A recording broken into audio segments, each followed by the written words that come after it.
Baik, sahabat Sonora, masih disiarkan langsung dari Gedung Kompas Gramedia lantai 2 Jalan Surat 4 Kota Baru Yogyakarta. Siang hari ini Ica masih menemani ruang dengar Anda sampai nanti di pukul 14.00. Dan di 1 jam ke depan ini sahabat Sonora, Anda tergabung dalam bincang keluarga terkait dengan pencegahan dan penanganan kekerasan seksual. Dalam perbincangan di siang hari ini, Anda bisa bergabung juga sahabat Sonora melalui WhatsApp kami di 08175483 dan juga bisa telepon di 0274 557760. Untuk siang hari ini bersama dengan narasumber kami yang sudah hadir menemani ruang dengar Anda, sahabat Sonora, sudah hadir di sini Kepala Balai Pelindungan Perempuan dan Anak DP3AP2DY, ada Pak Beni Kusambodo SH. Selamat siang. Selamat siang Mbak, selamat siang juga sahabat Sonora. Kabar sehat ya Pak ya? Ya, sehat-sehat.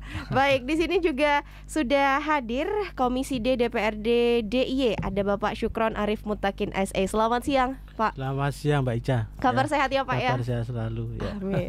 Baik, siang hari ini terkait dengan perbincangan yang sangat menarik dan juga ini marak sekali terjadi di lingkungan kita begitu ya. Bahkan di berita-berita juga banyak yang banyak informasi terkait dengan kekerasan seksual. Nah, untuk siang hari ini terkait dengan pencegahan dan penanganan kekerasan seksual begitu.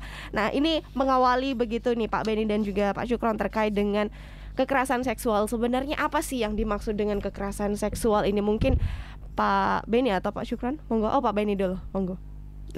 Siapa dulu? Baik, terima kasih Mbak.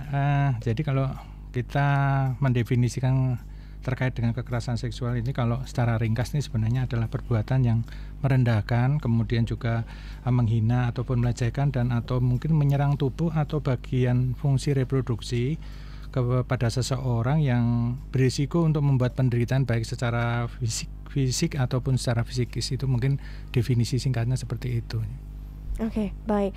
Kalau mungkin terkait dengan kekerasan seksual sendiri Pak, ini kan juga ada beberapa bisa dibilang itu beberapa jenisnya begitu ya. Kalau terkait dengan jenisnya sendiri, ini ada apa aja Pak yang masuk konteks dari kekerasan seksual? Ada beberapa ya. Mungkin kalau saya sebutkan termasuk di sini, kalau jenis kekerasan itu ada kekerasan berkaitan dengan perkosaan, itu yang namanya perkosaan. Kemudian ada pelecehan seksual. Kemudian ada incest ya, kemudian juga ada pemaksaan perkawinan. Kemudian juga ada eksploitasi sosial, maksudnya eksploitasi seksual ya. Kemudian juga kekerasan dalam berbasis secara elektronik ya. Itu macam-macamnya seperti itu. Baik. Nah, saya sekarang ke Pak Syukron nih terkait dengan kekerasan seksual. Mungkin ada pemahaman tersendiri begitu Pak, atau mungkin informasi lain begitu?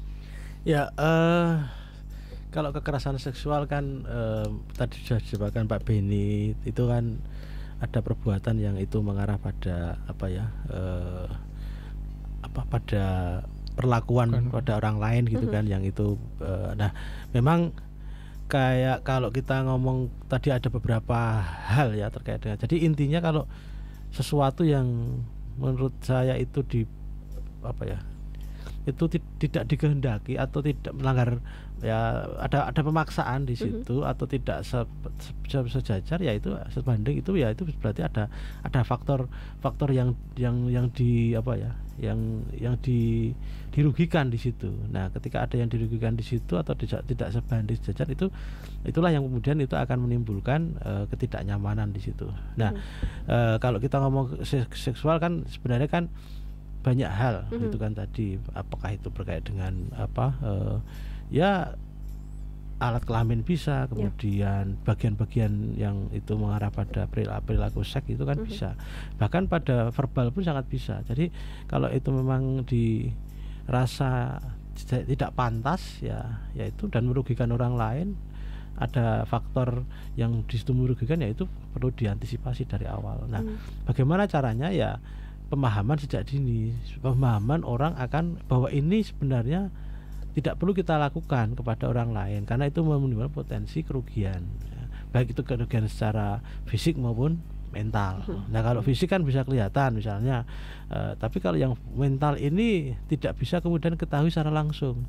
Nah itu kalau terus menerus akan berpotensi pada gangguan mental kan, gitu kan. Jadi kesadaran masing-masing orang bagaimana kemudian bahwa perilaku-perilaku yang itu menyebabkan orang lain itu dirugikan ya harus dihindari saja. Apapun itu bentuk sekecil apapun kan, gitu kan. Itu.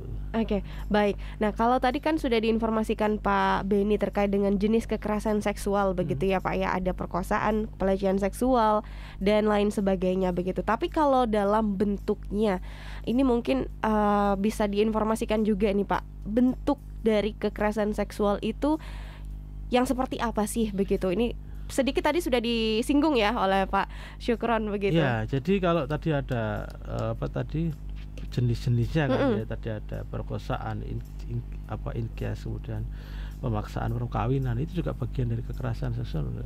Karena di situ ada yang pihak yang tidak nyaman di situ kan. Jadi kalau tidak nyaman pasti ada di situ ada faktor-faktor pemaksaan ya, Pak, di situ. Kemudian ada lagi eksploitasi misalnya, yang itu pasti yang eksploitasi pasti juga tidak nyaman juga dengan, karena di bawah mungkin tekanan atau yang lain-lain, baik tekanan apapun, dan kekerasan yang berbasis ya elektronik tadi bisa berupa gambar, kemudian itu bisa disebarkan dan itu tanpa seizin misalnya kan, gitu kan. Kalau izin ya mungkin dengan perjanjian khusus atau mungkin, tapi kalau tidak seizin nah itu sudah juga merupakan bentuk-bentuk jenis-jenis keseksualan. Kemudian bentuk-bentuknya seperti apa ya, ada fisik, kemudian non fisik. Ya fisik itu meliputi yaitu semacam yang terkait dengan itu bisa berupa memegang, kemudian memasukkan, kemudian meraba, bahkan sekedar untuk semacam bersentuhan tidak langsung. Itu kalau mungkin yang satunya mungkin bisa merasa kategori tidak nyaman, tidak nyaman itu menjadi kategori, kecuali ketidaksengajaan itu kemudian bisa dibarengi dengan ada klarifikasi. Tapi kadang juga ada faktor miskom di situ, meskipun nggak sengaja tapi mungkin bisa juga itu menjadi, kalau kecuali ada dokumentasi yang menunjukkan dia tidak. Nah itu yang fisik gitu kan. Kemudian yang non fisik itu tadi kayak semacam bukan fisik yang korbannya, tapi mungkin dia hanya menunjukkan berupa gambar atau video atau berupa visual lain yang itu mengganggu kepada korban atau orang lain. Nah itu secara non fisik. Jadi kita tunjukkan sesuatu yang itu bisa menimbulkan persepsi yang mengarah ke sana, mengarah seksual dan yang lain-lain. Kemudian yang verbal juga bisa Mbak, kayak semacam omongan, kemudian penyampaian sesuatu yang itu mengarah pada bisa ajakan, bisa kemudian bisa selain menunjukkan menunjuk atau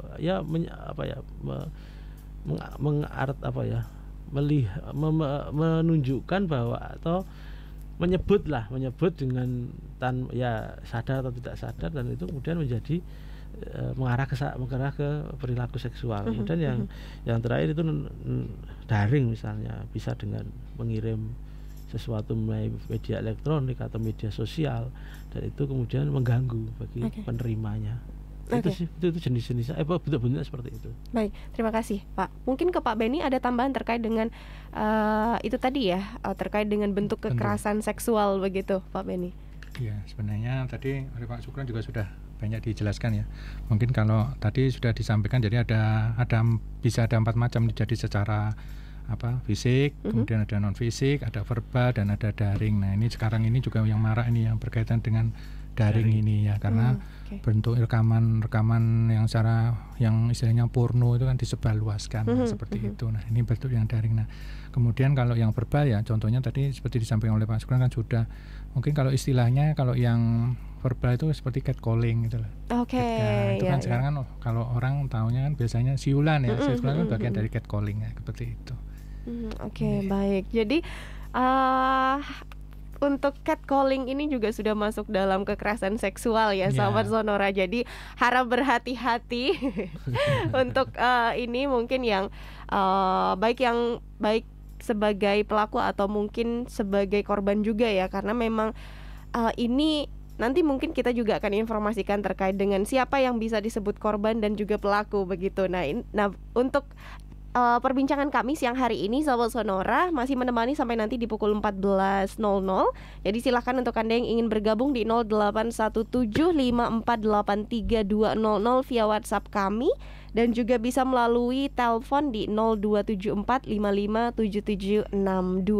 Sekali lagi yang mau telepon bisa di 0274557762. Kalau untuk ini Pak, sebagai pelaku dan juga korban yang mungkin yang tepat begitu, yang disebut dengan korban dan pelaku itu yang seperti apa begitu Pak? Saya ke Pak Benny dulu. Ya, kalau kita mendefinisikan ya, korban itu siapa, pelaku itu siapa.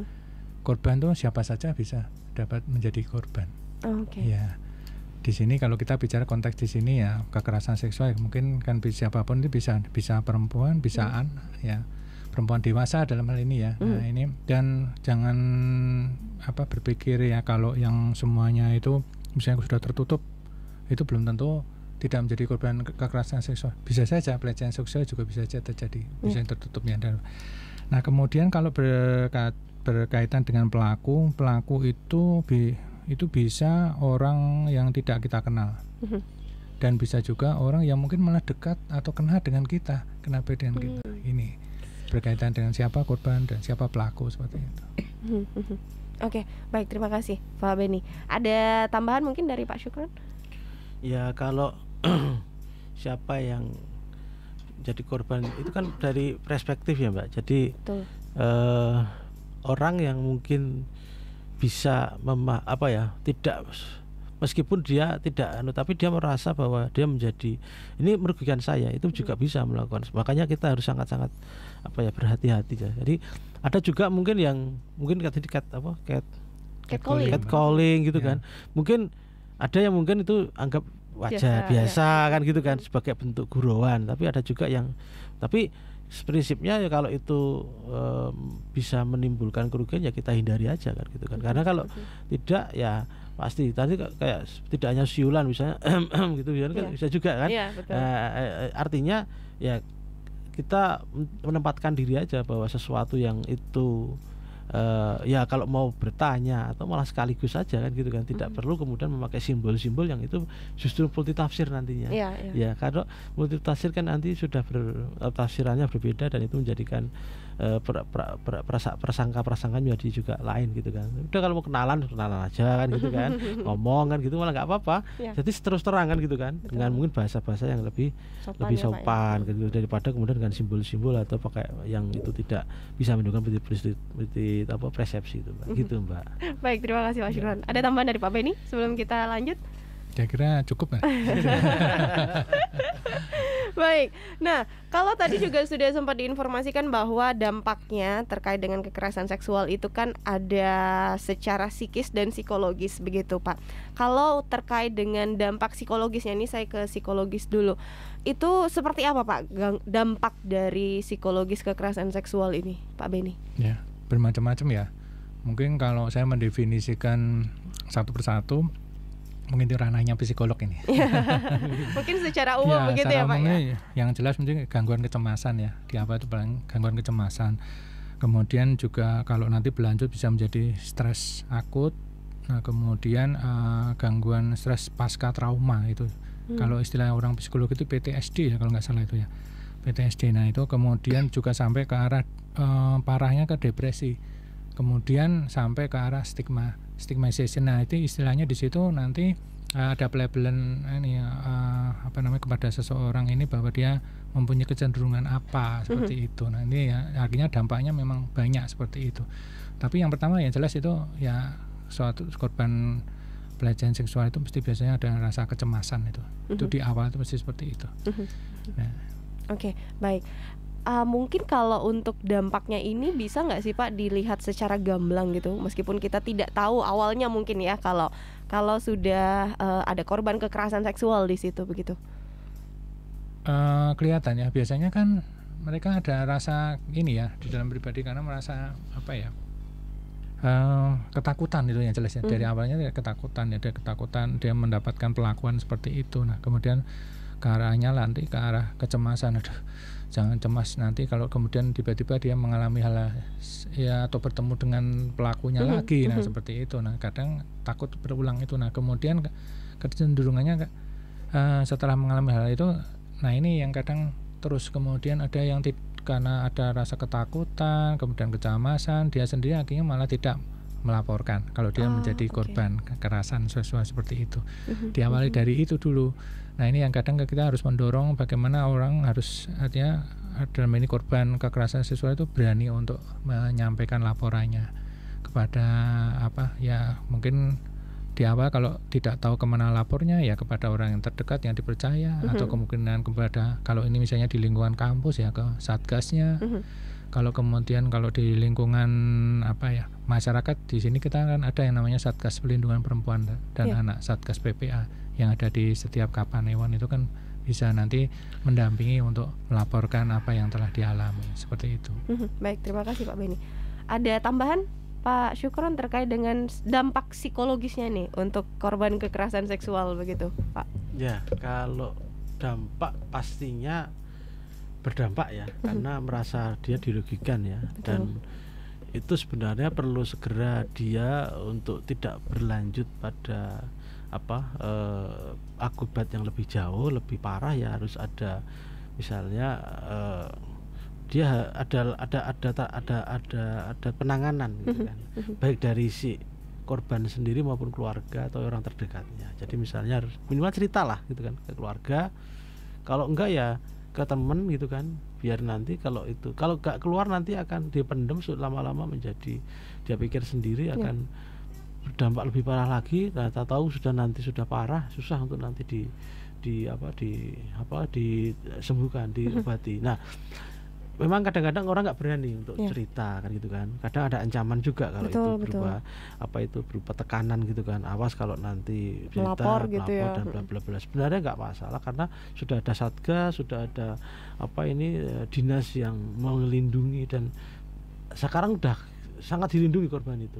Bahkan identitasnya pun kalau memang ada yang temannya yang melapor, kalau dia nggak berani itu pasti dilindungi. Jadi jangan takut untuk bercerita atau lapor. Jadi kan sekarang medianya banyak kan, nggak harus mungkin datang ke kantor, bisa lewat orang yang terdekat atau mungkin satgas udah di lapangan udah banyak ya Pak sekarang Pak.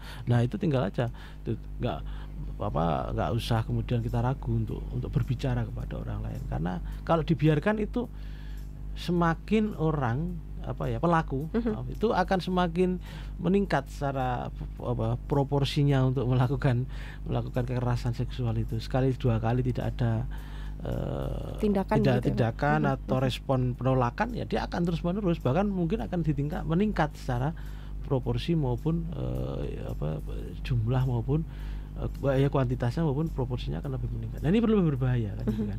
Bahkan lebih jauh. Nah kalau udah lebih jauh ini kan sudah sangat merugikan menurut saya. Itu. Baik, terima kasih Pak Syukron. Ada tambahan dari Pak Beni? Cukup. Baik. Sahabat Sonora, sekali lagi untuk Anda yang ingin bergabung bersama kami di perbincangan siang hari ini terkait dengan tema kami dalam podcast Bincang Keluarga, Pencegahan dan Penanganan Kekerasan Seksual, Anda bisa bergabung melalui WhatsApp kami di 081754832000. Kemudian juga bisa melalui telepon kami di 0274557762. Kami menemani sampai nanti di pukul 14.00. Dan kita jeda sesaat sahabat Sonora. Pastikan Anda terus bersama di perbincangan kami siang hari ini.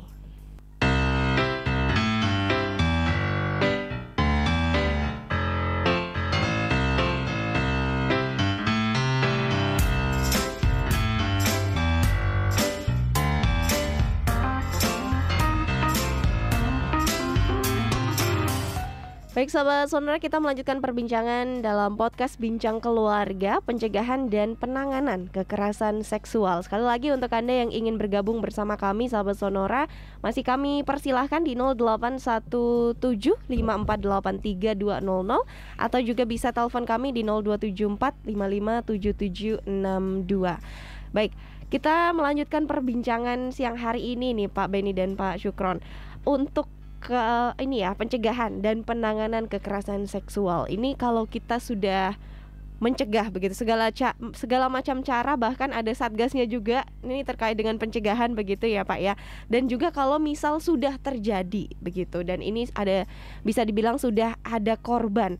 Nah, terkait dengan korban itu sendiri, haknya itu dalam penanganannya itu seperti apa Pak? Hak yang mungkin didapatkan untuk korban yang sudah memberanikan diri untuk bisa melapor begitu. Saya ke Pak Benny dulu, monggo. Oke.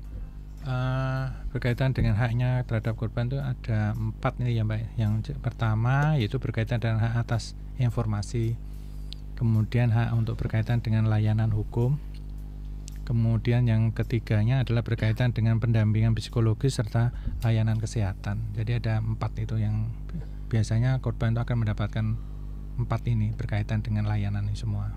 Ya. Oke, baik.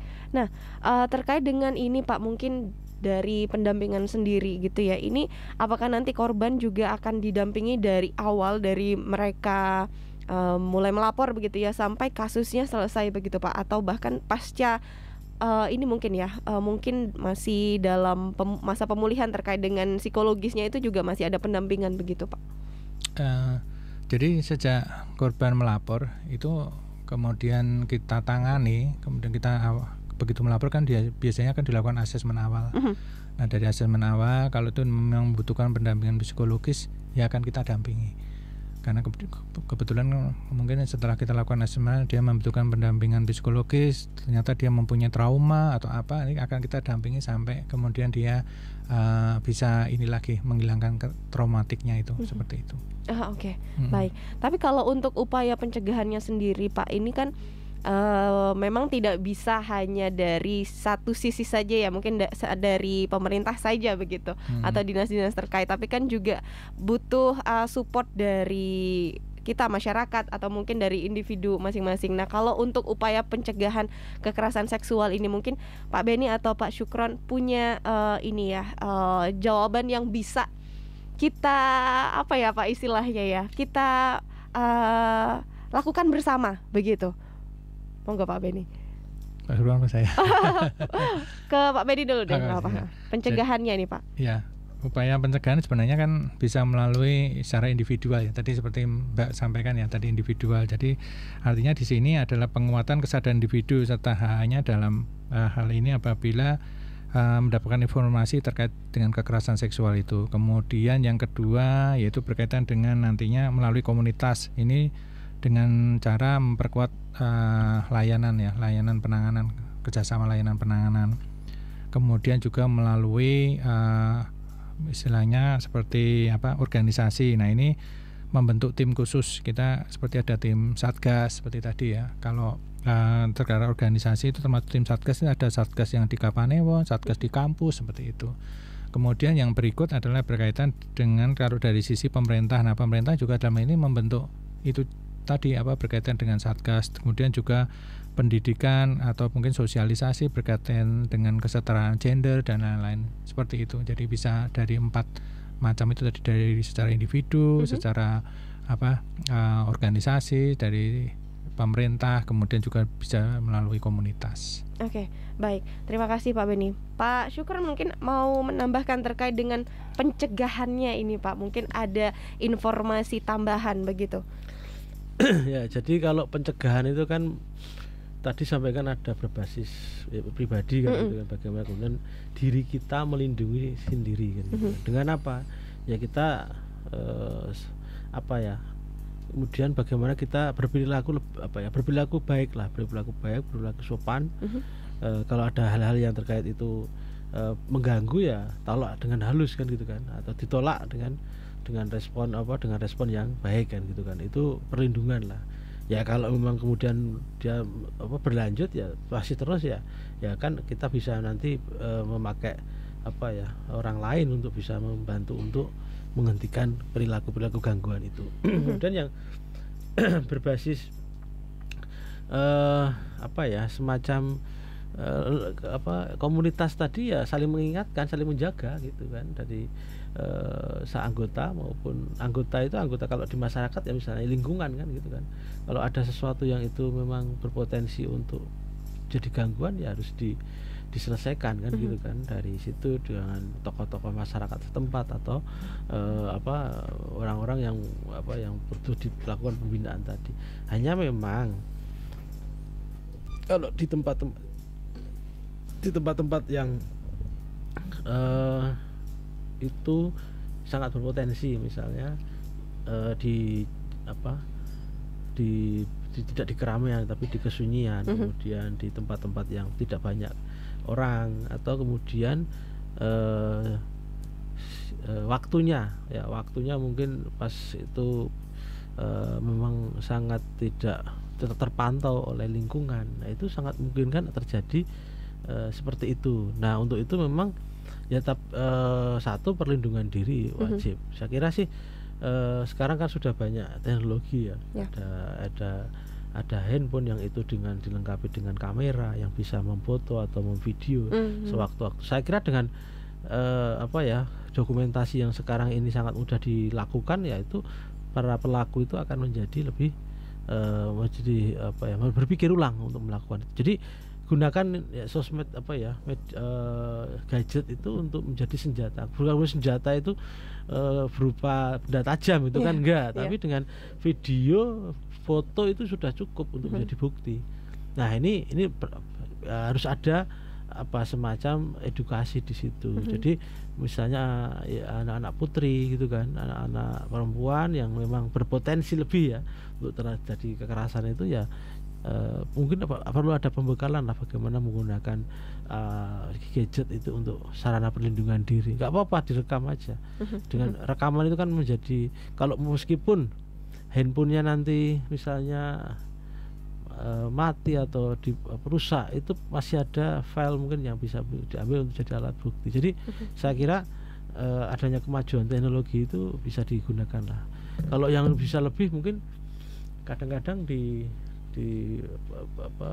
fisiknya atau mungkin di kendaraannya dikasangi sekarang kamera itu kan, CCTV kamera nanti bisa terhubung, bukan CCTV tapi kamera yang itu bisa untuk menjadi perlindungan diri. Nah memang hal-hal seperti itu harus dipersiapkan. Biar di tempat-tempat yang mungkin sepi ya kasih dong CCTV kalau itu lingkungan situ memungkinkan untuk bisa dipasangin, dan ini akan menjadi orang menjadi lebih waspada dengan adanya CCTV dan yang lain-lain. Jadi ini tugasnya siapa ya, selain tugasnya pemerintah atau terus terang bagaimana kemudian memberikan fasilitas-fasilitas itu untuk menjaga masyarakat. Kemudian yang kedua mungkin ya kalau pemerintah terbatas ya berarti masyarakat sendiri di situ bisa melakukan secara pribadi atau secara mandiri gitu. Itu Mbak. Oke, baik. Nah, kalau kita mungkin di sekitar kita ada korban kekerasan seksual begitu. Ini apa yang harus kita lakukan, Pak? Karena kadang kan jadi situasinya canggung begitu ya untuk kita mungkin menemani atau mungkin juga atau harus bersikap yang seperti apa begitu kalau kita menemui korban kekerasan yang ada di sekitar kita begitu. Saya ke Pak Benny. Ya, ini kita kalau ini bicaranya ini ya, misalnya ada korban kekerasan seksual, kemudian kita sebagai orang ini ya di luar dinas ya ini ya, di luar, sebagai orang secara awam ya. Ya, yang jelas itu nanti adalah pertama-tama itu memberikan ruang untuk korban itu agar merasa aman. Ya, berikan ruang dulu untuk merasa aman, kemudian kalau perlu menekankan bahwa dia tidak bersalah di sini, tekankan bahwa korban ini tidak merasa bersalah. Kemudian kalau memang ada barang bukti ya dikumpulkan itu untuk nanti bisa menjadi bagian dari bahan pelaporannya ini. Kemudian kita juga dalam hal ini mendengarkan tanpa harus menghakimi. Dalam hal ini adalah kita tidak bisa memaksakan bahwa ini kalau ini nanti ngomongnya yang dari versi kita gitu loh. Nah, itu jangan seperti itu. Kemudian kita mengenali berikut adalah bahwa korban benar-benar dalam kondisi aman dan nyaman. Jadi dia di sini memang dia dan aman. Terus selanjutnya adalah bahwa jangan istilahnya kepada korban itu untuk mendesak untuk segera bercerita. Jadi memang kadang kalau kita melihatnya ada apa tuh ini sebenarnya, kamu ceritakan kan biasanya awal akan sulit ya untuk menceritakan, dia membutuhkan waktu untuk bisa bercerita secara utuh apa yang dia alami, itu biasanya seperti itu. Nah, kemudian yang berikut adalah kalau memang itu dia mempunyai ada kondisi psikologis yang memang istilahnya itu ada misalnya ada trauma yang memang dialami itu cukup dalam ya, kita perlu nanti menghubungi lembaga yang berkompeten dalam hal ini. Kemudian yang berikut adalah kalau perlu dalam ini ada menawarkan alternatif, apakah perlu pendampingan ataukah tidak. Kemudian segera kalau yang jelas adalah kita dengan bahan-bahan yang tadi itu membuat kronologi untuk membantu menceritakan ya, karena biasanya kalau korban melaporkan itu kan dia tidak bisa bercerita secara utuh, secara berurutan. Jadi nanti kita membantu untuk menjelaskan apa yang dia alami dari awal sampai dengan akhir, artinya apa yang terakhir dialami seperti apa. Mungkin itu Mbak yang bisa menjadi acuan apabila kita menjadi dalam hal ini mendampingi seorang korban ya, seperti itu ya. Baik, terima kasih. Nah, ini ada WhatsApp yang sudah masuk Pak, kita coba untuk respon satu pertanyaan. Selamat siang dan sahabat Sonora, sekali lagi untuk Anda yang mau bergabung kami tunggu di 0817 5483200. Pertanyaannya ini, bagaimana menangani kasus kekerasan seksual tapi korban malah dapat hujatan dan bulian dari masyarakat sekitar? Begitu ini Pak. Monggo, bisa langsung direspon. Bagaimana kalau ternyata mendapatkan hujatan ya dari gitu ya. Nah, itu memang tadi seperti saya sampaikan ya, bahwa nantinya salah satu yang saya tekankan tadi di awal, ada tekankan untuk jangan merasa bersalah, karena kalau hujatan itu kan belum tentu orang kan ya dia kan hanya melihat dari sisi luar saja, dia tidak mengalami atau tidak melihat atau mungkin hanya mendengarkan setengah-setengah seperti itu. Nah, itu kita harus bisa memberikan penguatan kepada si korban itu, artinya bahwa dia tidak bersalah. Itu yang utama ya. Kemudian dengan itu kita juga memberikan, jangan menghiraukan kalau bisa ya dia jangan buka itu dahulu yang mungkin istilahnya menghujat ke dia, karena dia kalau dia akan semakin membaca, dia akan semakin tersudut, semakin seperti itu. Nah, sehingga nanti dampaknya akan lebih ke psikologis korban akan lebih menjadi suatu trauma sendiri ya. Jadi di situ kita anjurkan untuk tidak membuka sosmed dulu. Kemudian kita tekankan penguatan di sini kepada korban, dan yang jelas setelah itu biarkan dia bercerita apa yang telah dialami. Nanti setelah itu kita akan bantu untuk menyusun, tadi kan kita salah satunya adalah membuat kronologi ya. Nanti kita dampingi kemudian untuk melapor apa yang sudah dialami, seperti itu. Oke, baik. Dari Pak Syukran mungkin mau menambahkan ini Pak.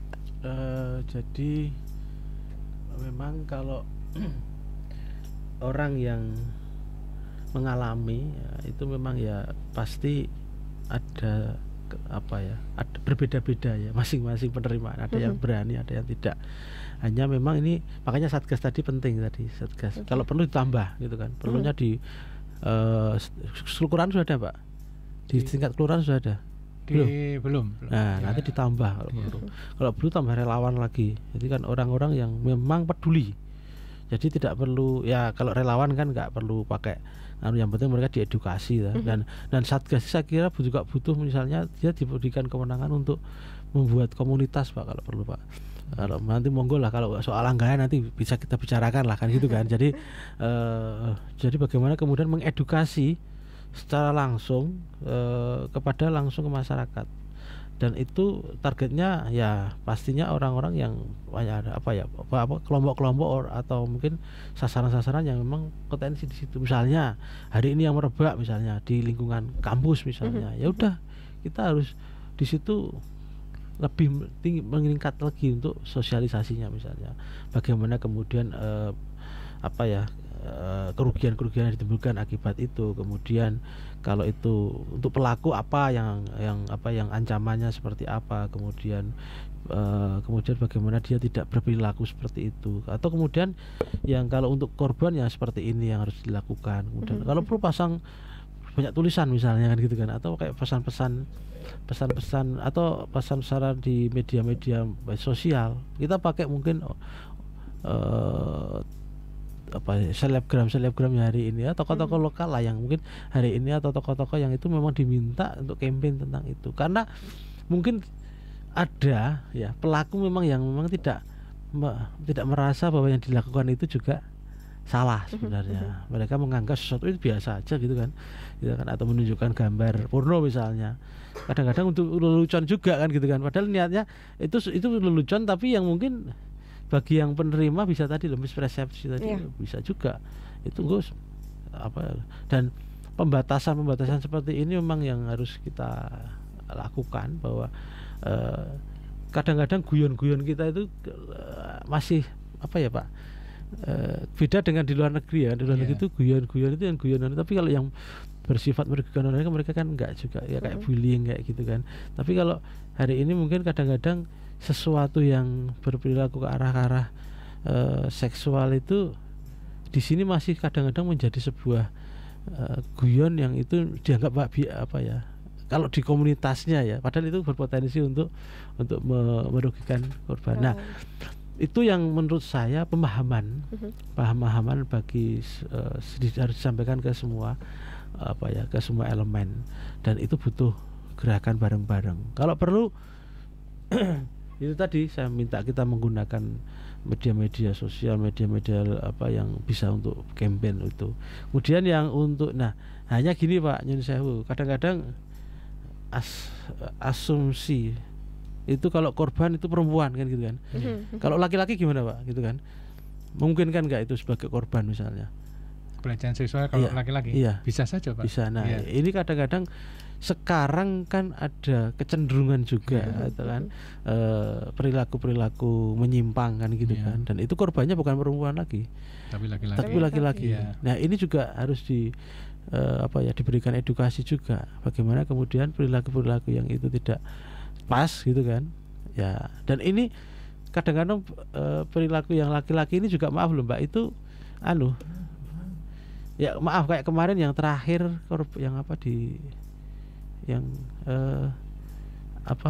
yang kemarin mahasiswa hilang itu ya, ada ya kemarin yang ditemukan sudah terpotong itu.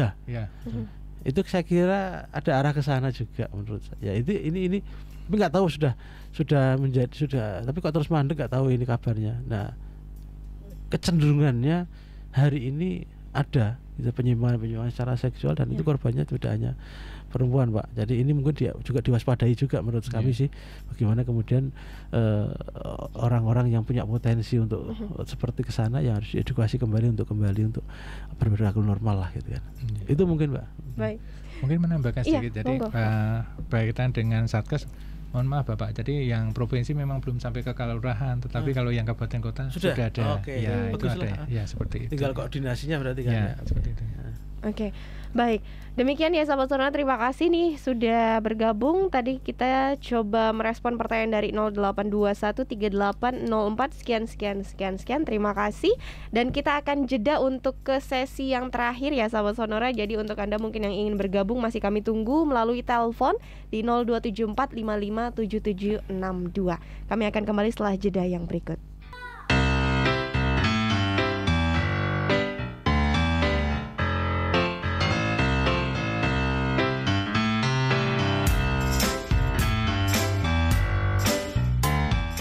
Baik sahabat Sonora, kita masuk di sesi yang terakhir, dan ini di sesi yang terakhir juga waktunya sangat terbatas ya Sobat Sonora. Jadi kalau mau bergabung bisa telepon saja di 0274 557762.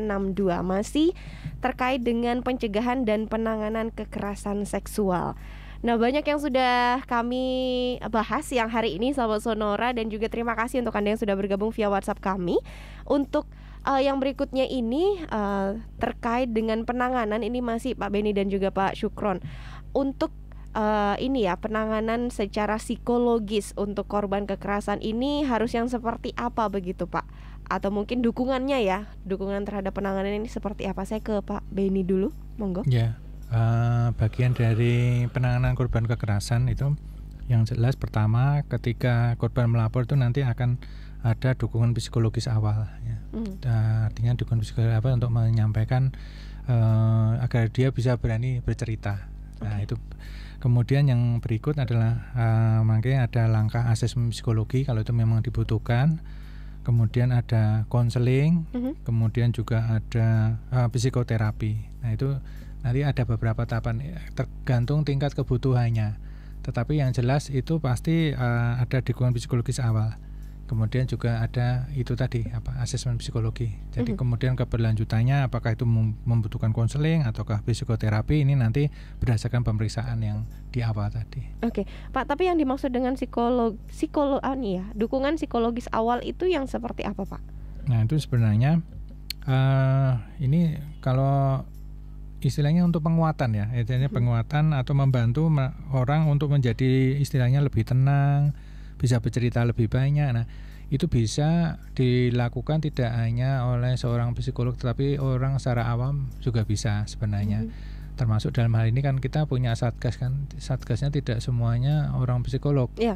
Tapi dia mampu, sudah dilatih untuk memberikan psikologi awal, penguatan di sini kepada ini agar korban bisa kuat untuk bercerita, karena kadang saking traumanya itu malah tidak bisa bercerita apa-apa. Betul. Ya, jadi dia malah diem. Saking takutnya itu ya, sehingga traumanya sudah sampai istilahnya sampai mau apa yang di dalam bayangannya untuk itu tidak bisa diceritakan semua. Dan begitu dia mengingat itu, dia menjadi teringat dengan ininya apa yang dia rasakan seperti itu. Nah, itu ini bagian dari penanganan kita terkait dengan psikologi awal itu. Jadi bisa dilakukan misalnya lapor di UPTD ya. Nanti di UPT-nya juga akan ada ini psikologi awal. Kemudian kalau misalnya awal lapornya ke mana? Ke Satgas misalnya ya. Nanti tim Satgasnya juga bisa melakukan hal itu sebelum nanti kemudian dilakukan asesmen psikologis seperti itu. Oke, baik, terima kasih Pak Beni. Dari Pak Syukron mau ada tambahan, Pak? Cukup untuk terkait dengan ini ya, penanganan psikologis untuk korban kekerasan seksual, Pak. Kalau saya sih, kalau penanganan kan pasca ya, Mbak. Saya kira tadi sudah banyak disampaikan. Kalau menurut saya sih yang perlu hari ini kita pencegahannya, saya Pak. Bagaimana kemudian di lembaga-lembaga yang itu berpotensi atau tadi ya, kalau di masyarakat mungkin pengawasannya mungkin, tapi kalau yang di lembaga-lembaga kadang-kadang kita perlu intens gitu kan. Kayak sekolah itu ya, apalagi yang sekolah-sekolah masih masa-masa pertumbuhan ya, SD, SMP, SMA, itu perlu ya ada edukasi lebih maksud saya sih. Lewat mungkin pendidikan seks dini mungkin itu lebih menarik ya. Cuman bagaimana kemudian ini dikomunikasikan dengan dengan pihak-pihak lain, misalnya dunia pendidikan yang lainnya, bagaimana kemudian sekolah mampu memberikan edukasi. Kampanye bisa melalui sosial edukasi secara penceramah, atau kemudian pakai gambar-gambar kampanye dengan tulisan dan yang lain-lain. Saya kira dengan begitu itu akan mencegah. Kalau yang sudah terjadi sih ya gimana ya, ada mekanisme ya, kayak terapi itu semacam tadi ya, langkah-langkah, tahapan-tahapan untuk sana. Hanya itu sudah ranah-ranah dari tim psikolog maupun tim medis yang nanti berlanjut. Tapi kalau yang menurut saya bagaimana itu mencegah, bagaimana kemudian masyarakat tidak berperilaku dari itu dulu seperti itu dan sadar bahwa itu perilakunya menyimpang, tidak benar gitu kan. Ya kemudian bagaimana melindungi gitu kan, bagaimana melindungi sasaran korban yang mereka itu berpotensi untuk terkena pelecehan seksual itu. Dan yang ketiga pasti ada harus ada efek jerah di situ. Gitu kan. Bagaimana ya mungkin kalau itu sudah masuk ranah hukum ya harus diproses hukum. Gitu kan. Jangan kemudian hanya modal tanda tangan pakai materai selesai kan gitu kan. Nah ini kan yang terjadi hari ini kan seperti itu. Jangan, kalau itu ya efek jerah yuk gitu kan. Jadi orang akan menjadi benar-benar kalau berbeda salah ya berarti harus ada, ini melanggar hukum misalnya gitu. Itu Mbak maksud saya. Baik, terima kasih Pak Syukron. Ada tambahan Pak Beni atau cukup? Sudah banyak dijelaskan ya Pak. Baik. Nah ini karena waktu juga sudah sudah masuk di pukul 14, jadi kita harus pamit ini. Dan secara singkat mungkin Pak Beni dan Pak Syukron ada pesan untuk sahabat Sonora untuk siang hari ini begitu. Pak Beni dulu. Ya, kalau saya sesuai dengan tusi kami ya di Balai Perlindungan Perempuan dan Anak, bahwa kami mengajak semuanya saja ya, semua terutama dalam hal ini yang mereka merasa menjadi korban untuk tidak ragu untuk menyampaikan laporan atau untuk berbicara terkait dengan apa yang dialami. Karena seperti yang kita ketahui kalau fenomena berkaitan dengan kekerasan seksual itu kan fenomena gunung es. Itu. Jadi kita ngajak untuk berani speak up, untuk berani berbicara seperti itu. Baik, terima kasih Pak Beni. Dari Pak Syukron, pesan singkatnya nih Pak. Pesan singkatnya, ya stop kekerasan seksual Mbak. Enggak, artinya ayo kita jaga diri kita, kita jaga keluarga kita jaga lingkungan kita dari perilaku yang itu tidak bisa merugikan orang lain, terutama itu di perilaku menyimpang itu seks gitu kan. Kalau perlu jaga barang-barang kita, gadget kita untuk tidak berperilaku untuk bisa merugikan orang. Itu aja sih Mbak. Baik. Ya, terima kasih Pak Syukron dan terima kasih juga untuk siang hari ini sahabat Sonora sudah bergabung bersama kami. Dan sekali lagi tentunya untuk Anda yang sudah bergabung, terima kasih untuk kebersamaannya. Saya Ica pamit mewakili semua yang hadir dan bertugas dalam podcast Bincang Keluarga Pencegahan dan Penanganan Kekerasan Seksual bersama dengan narasumber kami narasumber kami Kepala Balai Perlindungan Perempuan dan Anak DP3AP2 DIY Pak Beni Kusambodo SH, dan juga Komisi D DPRD DIY ada Pak Syukron Arif Mutakin SE. Selamat siang dan selamat melanjutkan aktivitas Anda.